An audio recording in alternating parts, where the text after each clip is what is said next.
एक बार एक किसान भगवान से बहुत नाराज हो गया। किसान बहुत मेहनती था।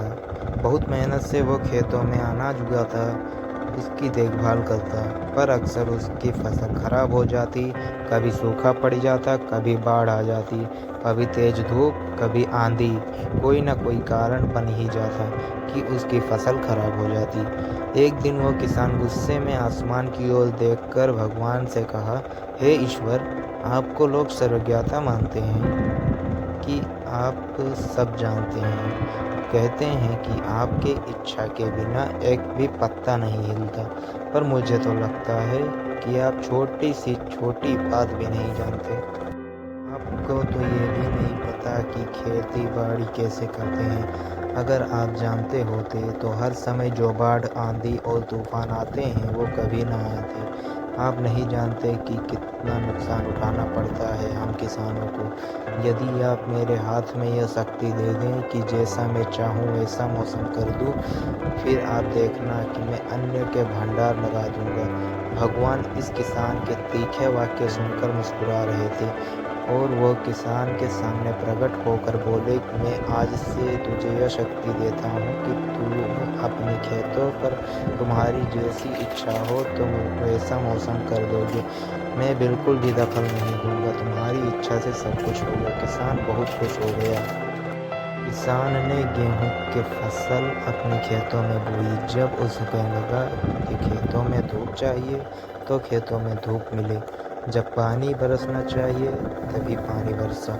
आंधी तूफान बाढ़ कुछ भी उसने अपने खेतों पर आने नहीं दिया। किसान के खेत में इस वर्ष ऐसी फसल हुई जैसी कभी नहीं हुई थी। हरी भरी लहलाती फसल। मन ही मन वो बहुत खुश हो गया और सोचने लगा, अब सबूत के साथ दिखाऊंगा भगवान को कि इसे कहते हैं शक्ति का सही उपयोग। मेरी सफलता देखकर उन्हें अपने नियम जरूर बदलने पड़ेंगे। कुछ दिन गुजरे, फसल काटने को तैयार हो गया। किसान बहुत उत्सुकता के साथ फसल को काटने लगा, पर जैसे ही उसकी नज़र गेहूं की बालियों पर गया तो उसने अपना सिर पीट लिया और वो रोने चिल्लाने लगा। गेहूं की एक भी बाली के अंदर गेहूं का दाना नहीं था। सारी बालियों के अंदर खाली थी। किसान बहुत दुखी हो गया। उसने भगवान को रोते हुए फिर पुकारा, हे प्रभु, तुमने मेरे साथ क्या किया? तुमने मुझे कोई सजा दी? भगवान बोले, पुत्र, ये तो होना ही था। तुमने पौधों को संघर्ष करने का मौका ही कहाँ दिया। न तुमने उन्हें आंधियों में झूमने दिया, न तेज बारिश से सहने दिया और न ही धूप में तपने दिया। एक भी चुनौती के सामना तुमने उन्हें नहीं करने दिया। इसलिए सारे पौधे अंदर से खोखले रह गए। जब आंधी तूफान, तेज बारिश और धूप पड़ती है तभी ये पौधा अपने अस्तित्व को बचाने के लिए संघर्ष करते हैं और इसी संघर्ष से एक बल पैदा होता है जिसे शक्ति होती है, ऊर्जा होती है।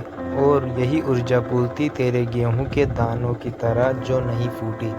तूने उन्हें कठिन परिस्थितियों से गुजरने ही नहीं दिया जहां उनके अस्तित्व का जन्म होता। सारे बालियां इसीलिए खाली हैं, इसमें एक भी गेहूं का दाना इसलिए नहीं है क्योंकि तुमने अपने पौधों का संघर्ष कराया ही नहीं। याद रखिए, स्वर्ण में स्वर्णीय आभा तभी आती है जब वो आग में तपने, गलने और हथौड़े से पीटने से जो संघर्ष से गुजरता है वो कोयला का टुकड़ा हीरा तभी बनता है जब वो उच्च दाब और उच्च ताप की मुश्किल परिस्थितियों से गुजरता है। इसी तरह यदि हमारी ज़िंदगी में कोई संघर्ष ही ना हो, कोई चुनौती ही ना हो तो हम गेहूं के बाली की तरह खोखले रह जाएंगे। कोई अस्तित्व ही नहीं रहेगा हमारा। विपरीत परिस्थितियाँ, चुनौतियाँ, समस्याएं हमें और अधिक निखारती हैं। यदि जीवन में कठिन परिस्थितियाँ और चुनौतियाँ आए तो घबराना मत, बल्कि सामना करना, विश्वास करना कि आप और अधिक निखर जाओगे, अगर अधिक मजबूत बन जाओगे। किसी ने कितना सही कहा है, जिंदगी जीना आसान नहीं होता, बिना संघर्ष के कोई महान नहीं होता। जब तक ना पड़े हथौड़े की चोट तब तक पत्थर भी भगवान नहीं होता।